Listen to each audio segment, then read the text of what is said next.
The former Venezuelan president, along with several members of his government, were indicted with narco-terrorism charges, money laundering, and related charges. They face life in prison when convicted. I don't know about you, but I don't think our taxes should be used to keep these demons in our prisons. Drug dealers should be hung, then drawn and quartered in public. Bank officials were also implicated in the laundering of drug money. When a bank is caught doing this, the fine should be 3 times what was laundered, and everyone involved charged with terrorist acts and, when convicted by military tribunal, made to face a firing squad. When you deal with subhuman scumbags whose fortunes were built on the misery and death of millions of people, I don't think it's inhumane to employ the same medieval shit on them as they do to their competition and to the addicts they prey upon. Some measure of justice and significant deterrent force has to be applied to stop it cold. The Department of Justice is offering $10 to $15 million bounties for the arrest of those indicted, and this is a perfect opportunity for a few soldiers of fortune to gain notoriety and be set for life. It is apparent that this should have been done long ago, but when your fake Manchurian candidate president is in with the deep state, that isn't very likely. Military operations are currently underway under the guise of medical relief. I believe we will shortly see the beginning of the arrests of over 157,000 criminals who have sealed federal indictments on them. This will no doubt also include pedivores and child sex traffickers and a significant part of the U.S. government. Those who have partaken in satanic ritual abuse have been DNA tagged with tagged Chinese adrenochrome out of Wuhan. The storm is upon them. Nobody escapes this. Nobody. Filed in the Eastern District of New York, the Southern District of Texas, and the District of Arizona against former members of the Maduro regime, totaling 15 defendants. Of these cases, 13 are DEA-led investigations, and 2 are HSI-led investigations. The indictment of Nicolas Maduro and his co-defendants alleges a conspiracy involving an extremely violent terrorist organization known as the Revolutionary Armed Forces of Colombia, the FARC, and an effort to flood the United States with cocaine. Now, FARC has been operating in Colombia. In 2017, the Colombians entered into a peace agreement with FARC, under which the overwhelming majority of FARC members laid down their arms and have been living within the political structure of Colombia. However, there is a dissident group of about 2,500 FARC members, and they have taken up on the border between Venezuela and Colombia. These FARC dissidents continue to be involved in drug trafficking and armed insurgency. They have obtained the support of the Maduro regime, who is allowing them to use Venezuela as a safe haven from which they can continue to conduct their cocaine trafficking and their armed insurgency. There's an area right on the border in Colombia, Norte de Santander, which is one of the primary cocaine-producing areas remaining in Colombia. The FARC gets this cocaine over into Venezuela and then is given safe haven by the regime to fly this cocaine from an area called Zulia near Lake Maracaibo up into Central America. Since 2016, this air bridge has been established and has grown 5-fold in just those 4 years. In addition, the regime is allowing these drug traffickers to take drugs by a maritime route into the Caribbean. We estimate that somewhere between 200 and 250 metric tons of cocaine are shipped out of Venezuela by these routes.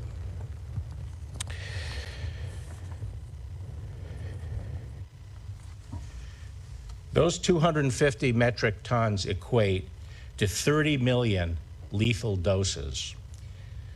The United States attorneys from the Southern District of New York and the Southern District of Florida, as well as Assistant Attorney General for the Department's Criminal Division, will now describe some of the indictments in more detail.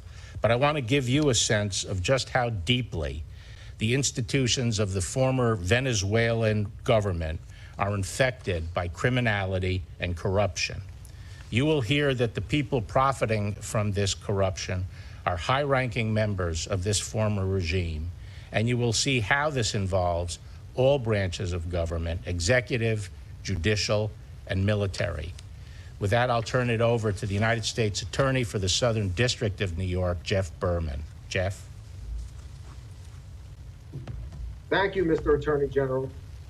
Today, we announce criminal charges against Nicolas Maduro for running, together with his top lieutenants, a narco-terrorism partnership with the FARC for the past 20 years. The scope and magnitude of the drug trafficking alleged was made possible only because Maduro and others corrupted the institutions of Venezuela and provided political and military protection for the rampant narco-terrorism crimes described in the charges. As alleged, Maduro and the other defendants expressly intended to flood the United States with cocaine in order to undermine the health and well-being of our nation.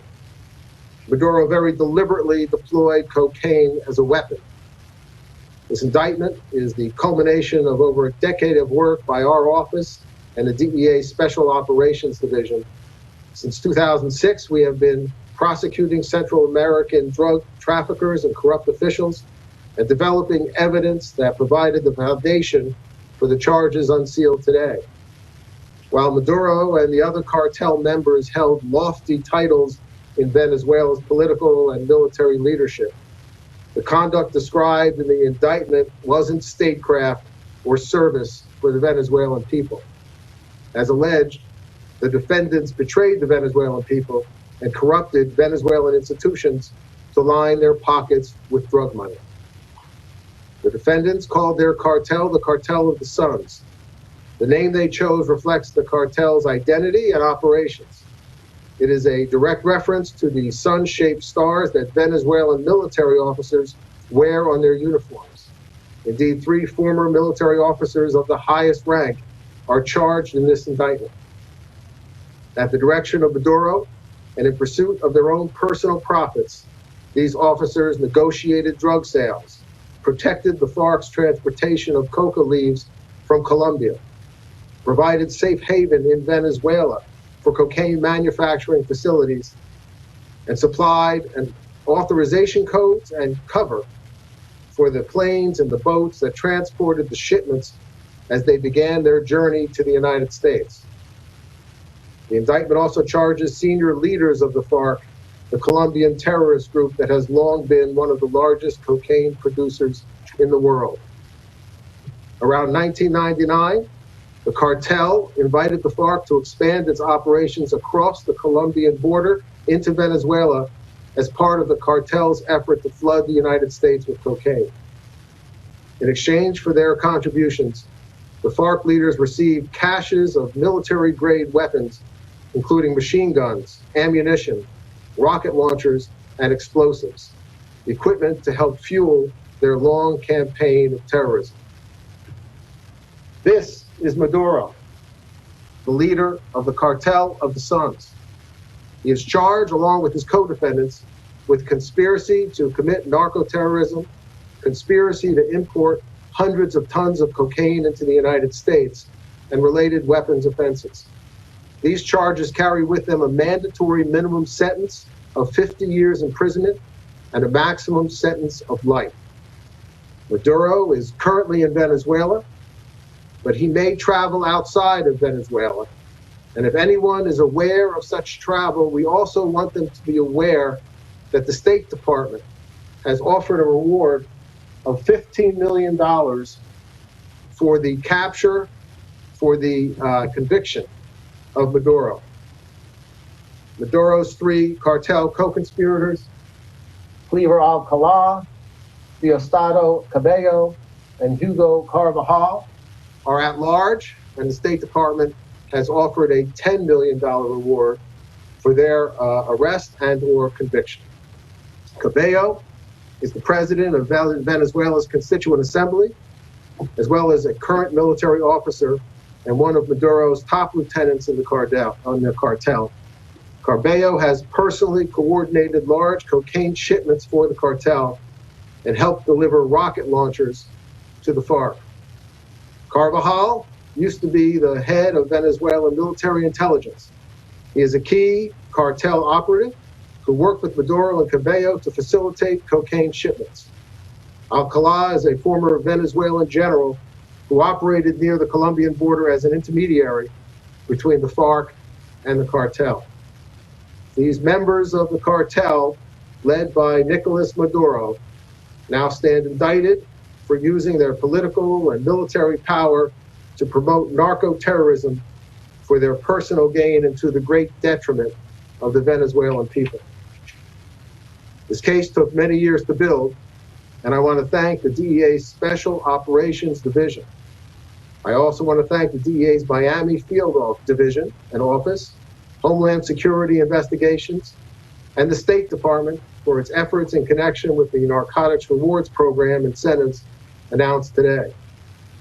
I also want to commend the prosecutors handling the case from my office, Amanda Houle, Matt LaRoche, Jason Richmond, and Kyle Wershba, and their supervisors, Emil Bovee and Sean Crowley, the chiefs of the office's Terrorism and International Narcotics Unit.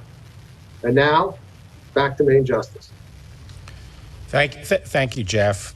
And now I'd like to ask the United States Attorney for the Southern District of Florida, Ariana Fajardo, to make comments. Thank you, Mr. Attorney General. As the home to the largest population of Venezuelan nationals in the United States, the Southern District of Florida, my home, has a special connection to this historic announcement by Attorney General William Barr. As I drive from my home every day to my downtown office, I see literally the fraud and corruption of Maduro's regime. Whether it is million-dollar condos or yachts, very fancy yachts, and or jets that fly through the air, private jets, all of these belonging to whether it's Venezuelan generals or Venezuelan officials, all of this has become a part of our society in Southern Florida. Well, I have a message to all of these Venezuelan officials. This party is coming to an end.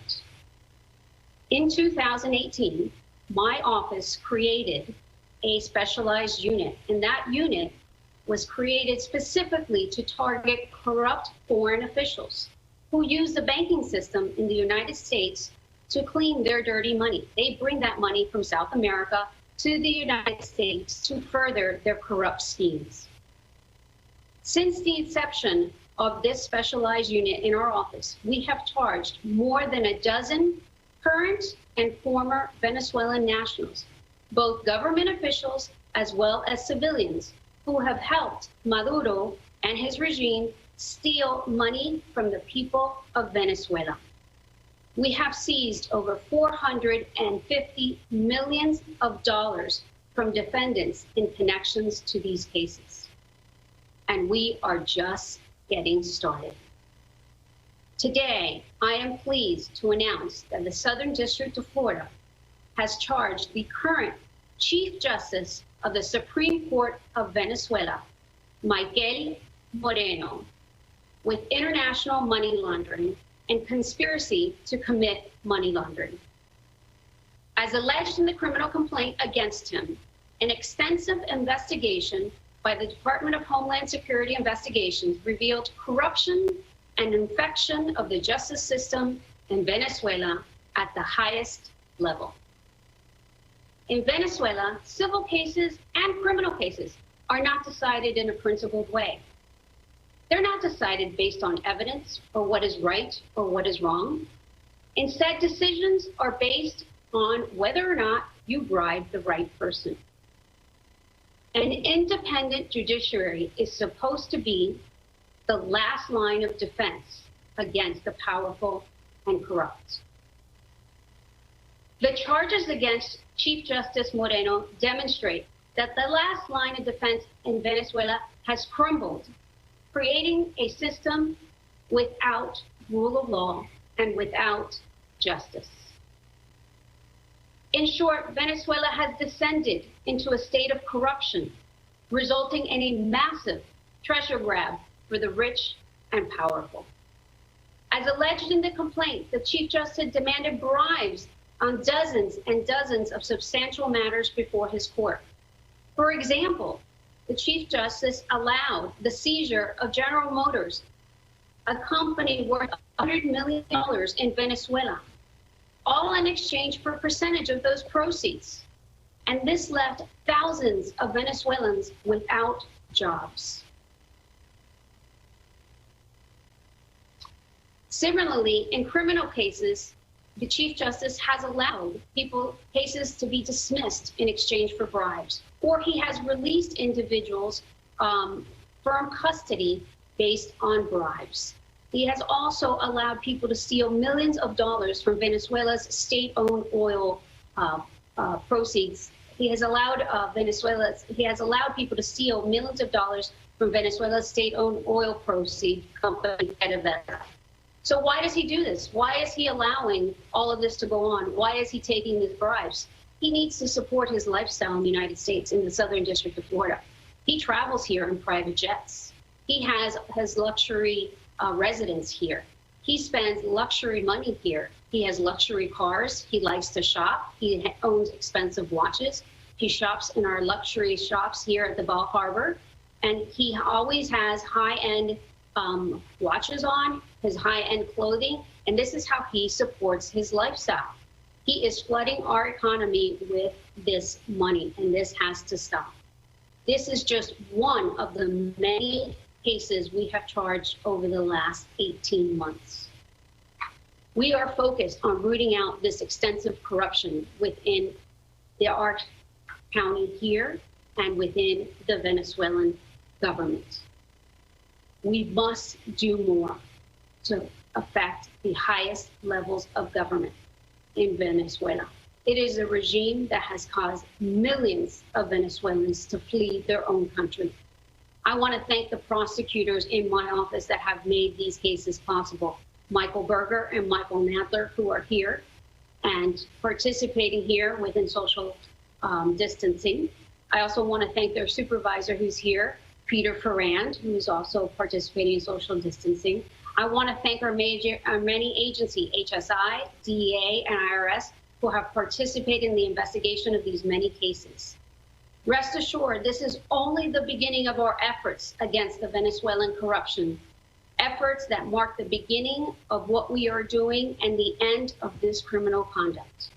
Thank you, Mr. Attorney General, for allowing us to participate today, and I turn it back over. Thank you. And now I'm going to turn it over to the head of our criminal division, Assistant Attorney General Brian Benjakowski. Thank you, Attorney General Barr. Today we also are announcing charges against General Vladimir Padrino Lopez, the Venezuelan Minister of Defense for the Maduro regime. Padrino Lopez, who has been indicted here in the District of Columbia, is accused of conspiring to traffic large amounts of cocaine on board aircraft registered in and destined for the United States. As the Attorney General and my colleagues from the Southern District of New York and the Southern District of Florida have explained, the Maduro regime is propped up by a sham judiciary and a corrupt military. That military, led by Padrino Lopez, was responsible for interdicting suspected drug traffickers flying through Venezuelan airspace. But as Minister of Defense, Padrino Lopez instead wielded his power to allow drug traffickers to use Venezuela as a transshipment route for narcotics destined for the United States. Padrino Lopez allegedly accepted bribes from drug trafficking organizations to allow them free passage to fly through Venezuelan airspace. So long as he was paid off, cocaine-filled aircraft could get by and avoid interdiction. Far from stopping drug traffickers, the military, for the right price, gave safe passage to drug traffickers, terrorists, and other criminals. This was a brazen pay-to-play scheme and a corrupt abuse of power. And it facilitated the rampant drug trafficking of narcotics through Venezuela to Central America and eventually to the United States.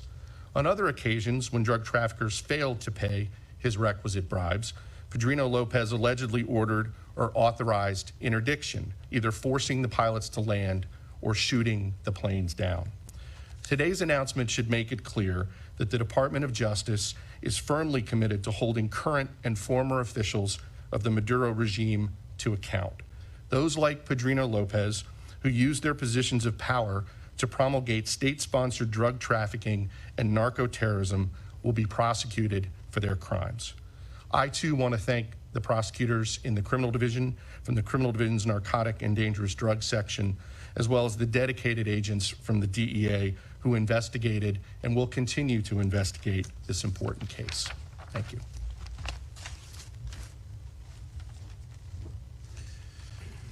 Thank you. And I too want to thank all the agents and all the prosecutors who have worked on these cases over the years. As U.S. Attorney Berman mentioned, this work goes back in the Southern District of New York for over a decade. So it's greatly appreciated, and all the work done by the DEA and our HSI at our sister agency, the Department of Homeland Security. As alleged, the Maduro regime is awash in corruption and criminality. Maduro and his other defendants have betrayed the Venezuelan people and corrupted Venezuela's institutions. While the Venezuelan people suffer, this cabal lines their pockets with drug money and the proceeds of their corruption. And this has to come to an end.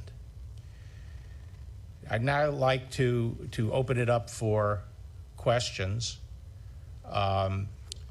We'd like to start off, if we could, with on-topic questions. I understand there's some people that will have some off-topic questions, and we will get to those. And I also want to assure you that if for some reason you don't get to ask your question during this session, please contact Carrie Kupek, and we'll make sure we get you the information you need. I've asked the head of DEA to join us during this question and answer period if there are any questions addressed to him. So with that, I'd like to turn it over to the operator. We will now begin the question and answer session. For all of our phone participants, to ask a question, you may press star then 1 on your touch-tone phone. If you are using a speakerphone, please pick up your handset before pressing the keys. To withdraw your question, you can press star then 2.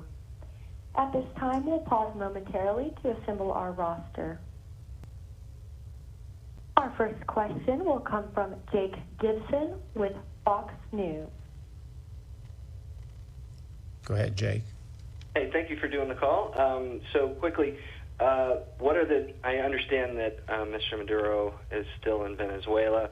How do you feel about chances of him ever seeing a U.S. courtroom? Number one. Number two, I understand FARC, the members that you're talking about, are on the border. Do you have any suspicions that the Colombian government is at all complicit with this arrangement? Thank you. Thank you. We do expect eventually to gain custody of these defendants, and we're going to explore all options for getting custody. U.S. Attorney Berman mentioned that some of them do travel, and that may provide an opportunity. We do have the reward money out, and hopefully the Venezuelan people will see what's going on and will eventually regain control of their country.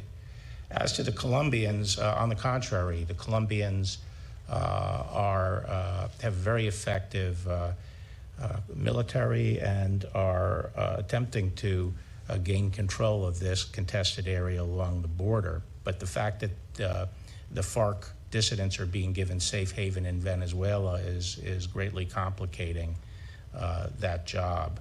But the Colombians are very good partner of the United States, and we have confidence in them. Next question. Our next question comes from Sadie German with Wall Street Journal. Hi there. Hi. It's good to see you. Hi, Sadie. This is basically an unprecedented action, and it's coming at a time of a global pandemic when all countries are weakened. And so I guess I'm hoping you can tell us a little bit more about why you're doing this now and explain the timing. Well, this has been in the works for a long time, and actually, we could have gone a little bit earlier before the full brunt of the pandemic struck us. But actually, this is good timing because the people in Venezuela are suffering, and they need an effective government that really cares about the people. And instead, this regime, while it itself feeds at the trough, as we allege, is blocking supplies and help to the Venezuelan people from coming in. So we think that the best way to support the Venezuelan people during this period is to do all we can to rid the country of this corrupt cabal.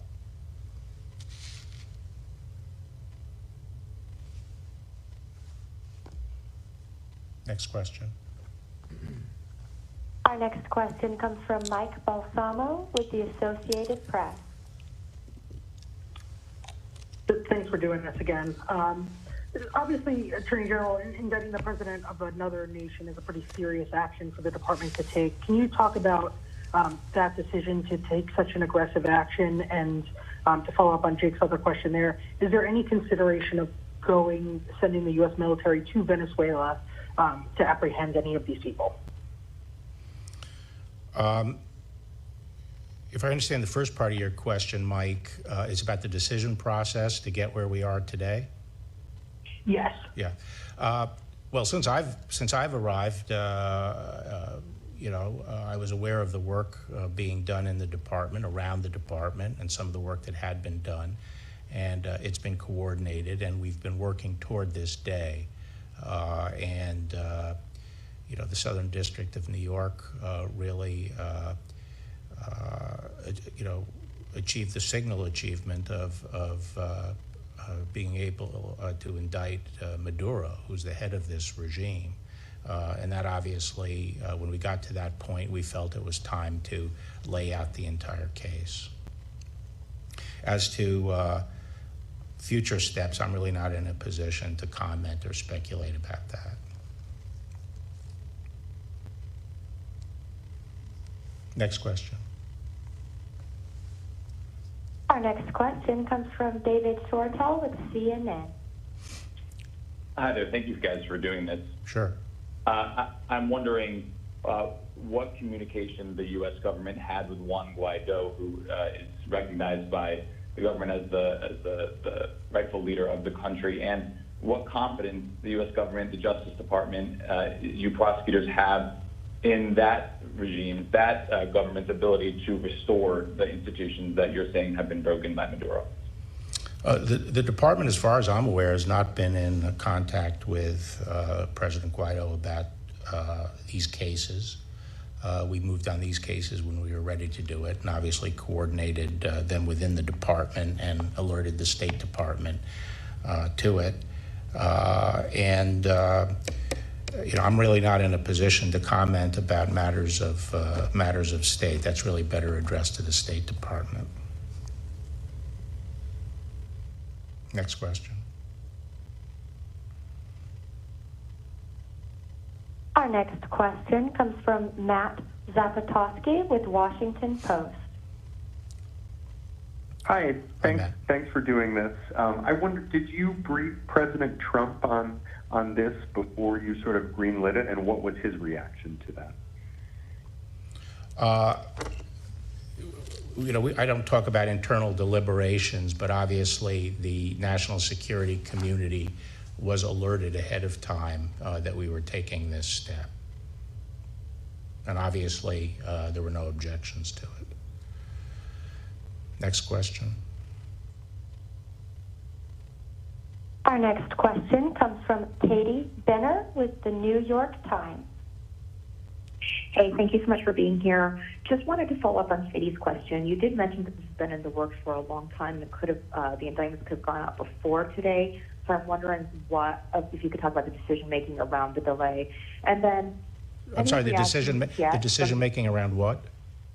Oh, the delay. Around why you chose. You had said that this had been in the works for a long time and the indictments could have gone out before this time, before the pandemic struck. So I was just wondering if you could talk about the timing a little bit more, why they didn't go out before the pandemic struck. And then my question, any international community reactions so far? And can we verify that this is the first time the department has indicted a sitting president of another country? Just want to make sure we have that right. Well, first, let me just say that we do not recognize Maduro as the president of Venezuela. Obviously, we indicted Noriega under similar circumstances. We did not recognize Noriega as the president of Panama. As to the delay, it was really just ministerial. Obviously, we were coordinating a lot of cases around the country, and originally, I think it was just about a week ago or so, we were planning to have a press conference. Maybe it was a little bit more than a week. And just when it became evident that there was going to be a cessation of travel and the social distancing protocols went into effect, it really prevented us from convening the press conference. And so we decided to play it by ear for a few days until we see how things developed. And we decided that we should go ahead with a virtual press conference rather than indefinitely delay this. Mm-hmm. And then just a quick follow-up, is there any value in filing formal extradition requests to Venezuela at all? And if so, will you do that? Well, we generally don't discuss extradition matters until a defendant is actually in the United States. So I'm not going to really speculate about the extent to which we would try to avail ourselves of extradition here. Thank you. Thanks. Next question. Our next question comes from Alex Mallon with ABC News. Hi, Mr. Attorney General. Thank you for doing this. So Maduro has reacted to these charges already. He said that the U.S. and Colombia are conspiring, and they've given the order to fill Venezuela with violence, and he's obliged to defend the peace and stability of the entire homeland. Can you just talk a little bit more about the diplomatic considerations in filing charges like these against a head of state, and whether there are any risks of this actually bolstering Maduro's hold on power there for a longer period of time? And then just separately, was there any, this may be a state question, but are you aware if there's any consideration of formally designating Venezuela as a state sponsor of terrorism because of the allegations in these indictments? Well, as to designation, it's really one step at a time, so I really have nothing to say about that right now. And at the end of the day, the department's perspective is to bring cases when they are legally justified and supported by the law. Obviously, foreign policy considerations can come into play if it was going to seriously injure our foreign policy, but that's not the case here. Here, I think both as a matter of our legal system and as a matter of our national security and diplomacy, it's time to call out this regime for what it is and to highlight to the world, the American people who have been the victims of this drug trafficking that was deliberately put in place to hurt American people, and also the Venezuelan people who are suffering while these people enrich themselves. So we felt that getting the facts out was important, both from the justice standpoint, and it corresponded obviously to our foreign policy. Let me just pause for a moment and ask my colleagues if anything that has been discussed up to now they'd like to add something to at this point. If not, we can take the next question. Jeff or Ariana, did you want to add anything at this point, or Brian? No, nothing to add. Okay. So we'll take the next question. The next question comes from Jeff Pagias with CBS News. Thank you for taking the question. Appreciate your time. Specifically, what kind of direct evidence is there of Maduro's direct involvement? I'll let Jeff Berman, the U.S. Attorney in the Southern District of New York, speak to that. Thank you, Mr. Attorney General. Our indictment specifies several allegations against Maduro individually, beginning back in 2006. Maduro, when he was foreign minister, agreed to help the FARC launder money, and the FARC paid Maduro $5 million. These are all allegations in the indictment. In 2008, Maduro, Cabello, and Carvajal met with a FARC representative to discuss providing more weapons and cash in exchange for increased cocaine production from the FARC. During the meeting, Maduro also agreed to abuse his authority as foreign minister to keep the Colombia-Venezuela border open to facilitating drug trafficking. The indictment goes on. In 2009, Maduro, Cabello, Carvajal met with the FARC representative to negotiate a 4-ton cocaine shipment. And also in 2009, Maduro travels to Honduras in an effort to prevent the Honduran coup from disrupting cartel drug trafficking operations. In 2013, Maduro cancels a trip to the UN General Assembly and convenes a meeting in Venezuela with Cabello and Carvajal to discuss seizure by the French law enforcement of 1.3 tons of the cartel's cocaine. Also in 2013, Maduro and others authorized arrests of low-ranking Venezuela military officials to divert scrutiny relating to the French seizure from the cartel leadership. In 2014, Maduro and Marquez agreed to have FARC train a militia for the cartel. This is a private militia for Maduro, not part of the official military. Also that year, Maduro, Cabello, and other members of the cartel pressured Aruba and Dutch government to release Carvajal after he was provisionally arrested in Aruba. And the last allegation with regard to Maduro was in 2019, Maduro publicly welcomed the FARC into Venezuela, specifically referred to Marquez and Santrich of the FARC, and welcoming them at a press conference, and the press conference was also attended by Cabello. Back to you, Mr. Attorney General. Thank you, Jeff. And let me say to people that on our website, we have links to all the indictments that are referred to at the outset. So if people are interested in seeing those indictments, that's where they can be found. The next question. Our next question comes from Josh Gerstein with Politico. Hi, Attorney General. Thanks for doing this. I hope everybody's healthy and well there. I'm wondering if you can discuss what you see as the nexus between charges and the United States. You know, whenever these kinds of cases are brought, there'll be some people who say, you know, the U.S. should be the world's policeman, and there are obviously many people with expensive watches that they may have gotten through illegitimate means walking around Miami at any given time. So is this all linked to the drug trafficking that makes it a broader ambit than simply what's related to drugs? Thanks. Well, each indictment speaks for itself, and some indictments are narco-trafficking, some relate to drug trafficking, some to money laundering, some to other forms of corruption. But obviously, this is a regime. The narco-trafficking charges allege that this is a regime that has deliberately targeted the United States and is working in concert with FARC for the purpose of trafficking in cocaine up to the United States. And so we're not acting as the world's policemen, we're acting as policemen for ourselves and people who are obligated to protect the American people. But even crimes involving corruption and money laundering, they are using the facilities of the United States to conduct criminal activity. And it's our responsibility to ensure that that doesn't happen. I don't know if any of my colleagues would like to add something on that. Okay. Okay. Next question. Our next question comes from Jay Weaver with the Miami Herald.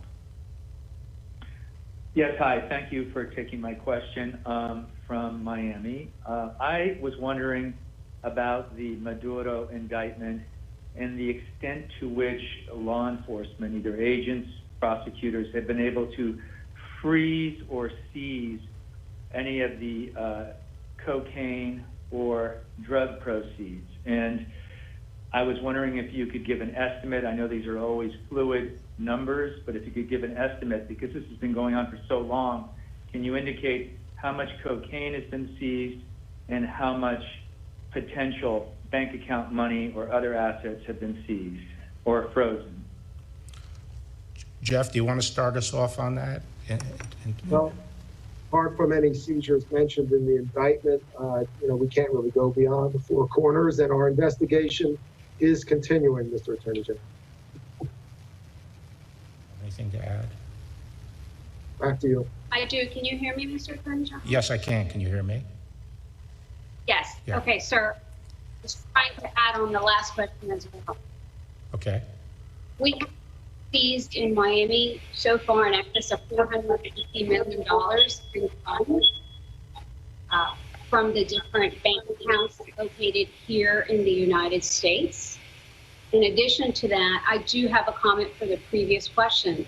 This directly impacts the Southern District of Florida. For example, our housing market has increased substantially. The normal person who works in Miami, in downtown Miami, cannot live within the area of surrounding downtown Miami. They have to drive in about 45 minutes because they cannot live in the surrounding areas. They have to move way out into the suburbs to be able to afford housing, because all of the local housing around this area has become luxury housing. So they have all of this foreign money coming in really impacts our housing market here. So it is, this laundering of money in South Florida is a direct impact, and it's really a need that we have to pursue this. So I wanted just to add that from the last question, but we have seized a lot of money. And in our cases, because of the money seizures, the defendants come forward. That's one of the beauties of the money laundering statute. Once you start seizing the money, the defendants start appearing and wanting to negotiate. And I think the indictments have asset forfeiture provisions in them, and obviously we're going to be seeking those assets. But let me ask the DEA administrator, in terms of drug seizures, do you have anything to add on that? No, sir, just what was in the indictment that the Southern District of New York is. Right. Yeah. So as the indictment indicates, there have been some drug seizures, and my understanding also is that we have observed in Central America the landing of planes and the abandonment of planes that have carried drugs up from Venezuela. One of the reasons this growing air bridge is a concern is because the traditional means of bringing cocaine up is by sea, both in the along the Pacific coast of Mexico and the Atlantic coast. And as we increase our interdiction there, the president is adding to our resources to interdict in both oceans. We are concerned that this is being developed as a way of avoiding our maritime interdiction, which makes going after this particular route important for us right now. I'll take another question. Our next question comes from Sarah Lynch with Reuters. Hi, thanks for doing this call. I had one question that was on the topic of this and then one that's on coronavirus. On this case, I was wondering if there's any evidence that any banks may have turned a blind eye to some of this. You're talking a lot about money laundering in southern Florida, and I'm wondering if there's going to be possibly charges against any banks for enabling some of this. And then separately, I wanted to ask a little bit more about your efforts on the price gouging and hoarding. I've been hearing there's some confusion out in the field among law enforcement about how to implement this. Like for example, there's no guidance on what would differentiate price gouging from just regular price increases due to legitimate supply and demand fundamentals. And also, if you could talk about what materials will be targeted here, and will it include drugs such as chloroquine? Thanks. Okay, well, I'm not going to speculate about other potential involvement or discuss what other aspects of this investigation may be pursued or may turn up. But as to the hoarding and gouging provisions, there shouldn't be any confusion in the field, because these are federal provisions that relate to the hoarding and the price gouging. And they are activated when HHS promulgates and publishes in the Federal Register the list of materials that are covered by the hoarding and price gouging provisions, which they did this morning. You'll find it in the Federal Register. There are some drugs listed there, a lot of PPE and other essential medical and health materials are listed. So as that is published, it is now a crime to hoard that in excess of your personal or business needs, or for the purpose of selling it at above market prices.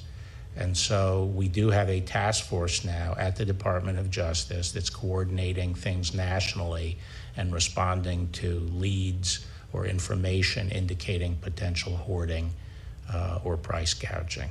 And they are the ones who are responsible for enforcing this and are in contact with all the U.S. attorneys' offices around the country. I'll take another question.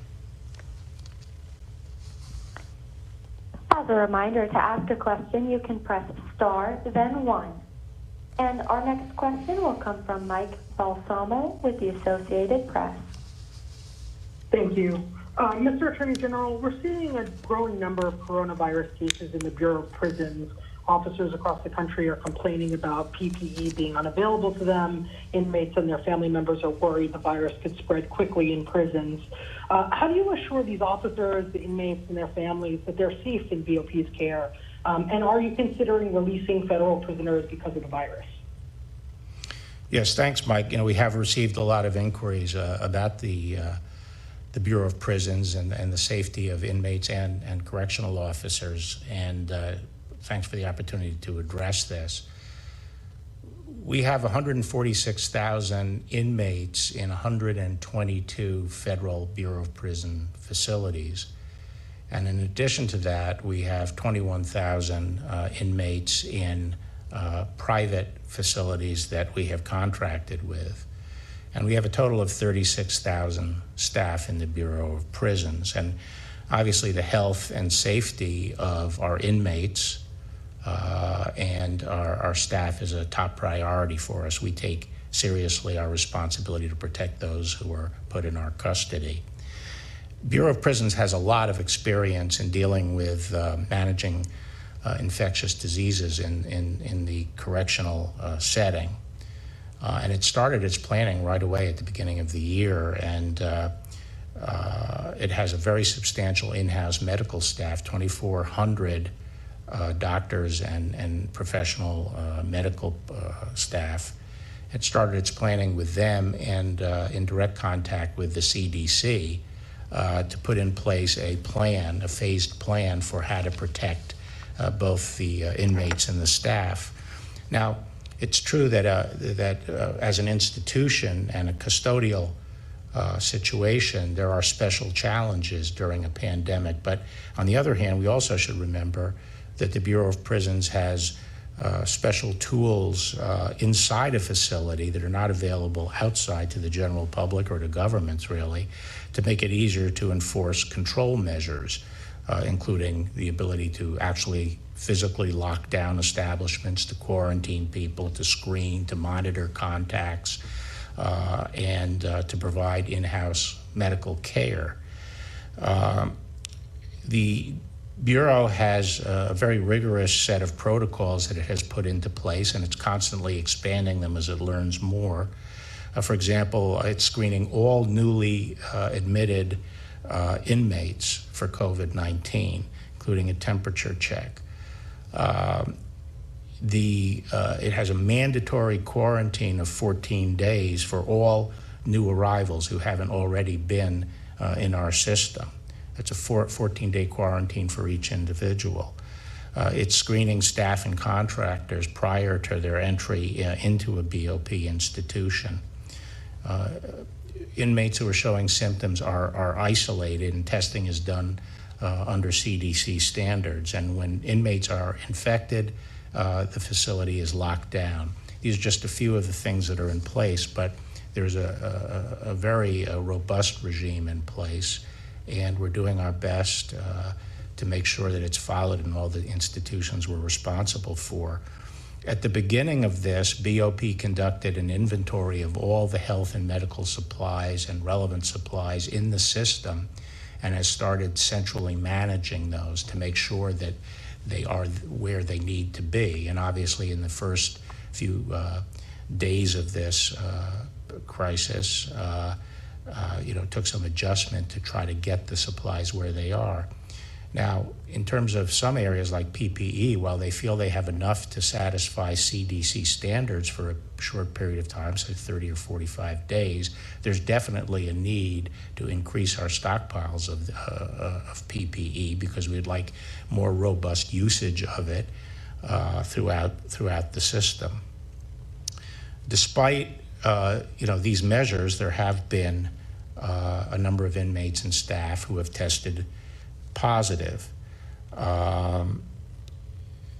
There is one in Brooklyn who was hospitalized briefly and has been released. This is the Brooklyn MDC. And the facility is now in lockdown. There have been 2 in Oakdale, Louisiana. One presented with a fever on March 16th, tested positive on March 21st, and is now stable with relatively mild symptoms and is in isolation at the facility. The second presented with a fever and was hospitalized, and he had significant pre-existing conditions and is in critical condition. But as I say, that facility, Oakdale, Louisiana, is in lockdown. There have been 2 inmates who have contracted it in Atlanta. One is in isolation and his symptoms seem to be abating, and the other one is also in isolation, and the facility is locked down.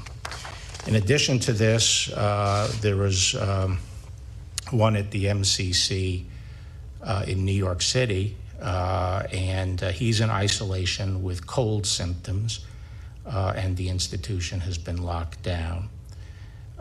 There's some additional ones coming in. I don't have the details in, but as of last night, there were 4 staff members who had been tested and tested positive.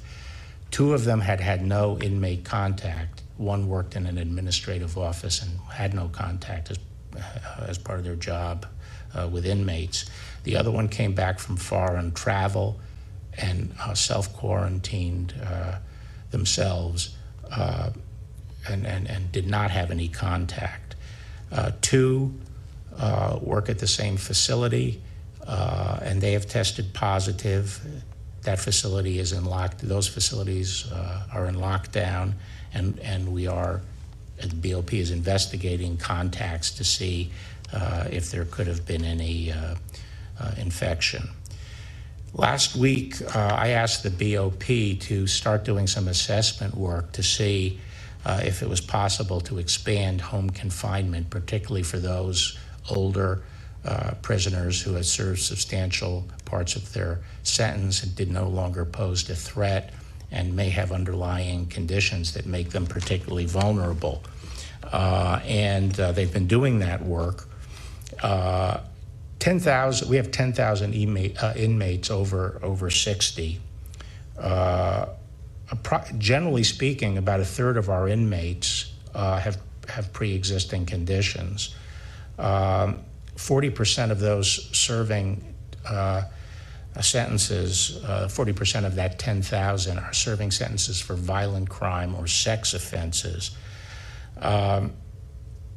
We have authorities under the First Step Act and under other general authorities to release, it would permit us to release to home confinement in certain designated circumstances. And I've asked and issued a memorandum just today to Bureau of Prisons to increase the use of home confinement based on a number of factors, including some of the statutory factors that we have to consider and are appropriate to consider, and other eligibility standards. I mean, one of the things we have to assess is whether that individual, this is a case by case, will be more safe in the particular circumstance in which they're going to find themselves. In many cases, that may not be the case. We also have to provide that anyone who is released to home confinement is quarantined before they go out for 14 days to ensure that we're not putting people out in the community who have it. But we are now in the process of trying to expand home confinement as part of, trying to control the spread of this infection. I would say generally the history, my sense is that generally the history of BOP has been pretty good in these situations. I went back and looked at the flu during the 2018 and 19 flu season, and the incidence in the prison system, I think it was 3.4% of the prisoners had sought medical attention for flu-like symptoms, where on the outside it was 3.9%. So yes, there are particular concerns in this institutional setting. We want to make sure that our institutions don't become petri dishes and it spreads rapidly through a particular institution. But we have the protocols that are designed to stop that. And we are using all the tools we have to protect the inmates. And one of those tools will be identifying vulnerable prisoners who would make more sense to allow to go home to finish their confinement. Thanks, Mike, for your question and giving me the opportunity to address that, because I know a lot of people have been interested in that.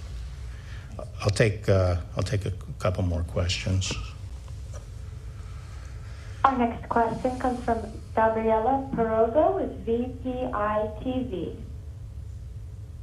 Hi, thank you so much for the opportunity.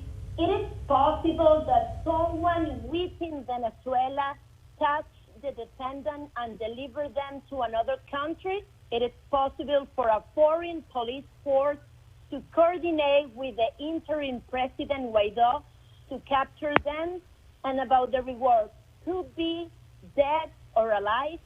Thank you so much. Was that a question, or were you asking whether we wanted him captured dead or alive? Was that the question? Well, we want him captured so he can face justice in U.S. courts. We want these defendants captured so they can face justice in U.S. courts. And we hope to gain custody of them. And as I say, there are a lot of options that we can pursue to achieve that. But my hope is that the Venezuelan people will soon be in a position where they can render these people to us. One more question. Our next question will come from Pete Williams with NBC News. Thank you, Mr. Attorney General. Can you tell us what led the U.S. to inform members of Bob Levinson's family that the United States believes that Levinson died in Iranian custody? Pete, I have personally monitored that situation and the information about him. Obviously, he's an FBI agent, and that's of great concern over here as to what his fate was. But as to what actually led to the discussion with the family, I really wasn't part of that, and I couldn't answer that. Well, is it your view, though, that he is, in fact, that he did die in Iranian custody? I'm not really sure what has been conveyed to the family, so I don't want to say anything right now publicly about that. I was not part of that decision. Okay. Thank you very much. I appreciate you all participating, and as I said, if you have some follow-up, we'll try to get you the answers as fast as we can. Thank you. Please subscribe to our backup channels: Net4Truth USA 2 Patriot channel, BitChute.com/net @Net4TruthUSA and drop.space /@Net4TruthUSA. We fly so close to the target, we are on our 5th fighter jet. We will be relentless and persistent until the enemies of freedom are defeated. You can support this channel by using the links in the description, but for a $100 donation, I will personally send you a autographed hardcover special edition copy of Land of Childhood's Fears. Also, visit my bookstore at lulu.com/Net4TruthUSA. If you are viewing this video on BitChute, you can use the links in the description to support us, or simply click the green $ dot on our video to support this channel. Thank you. Links are in the description section.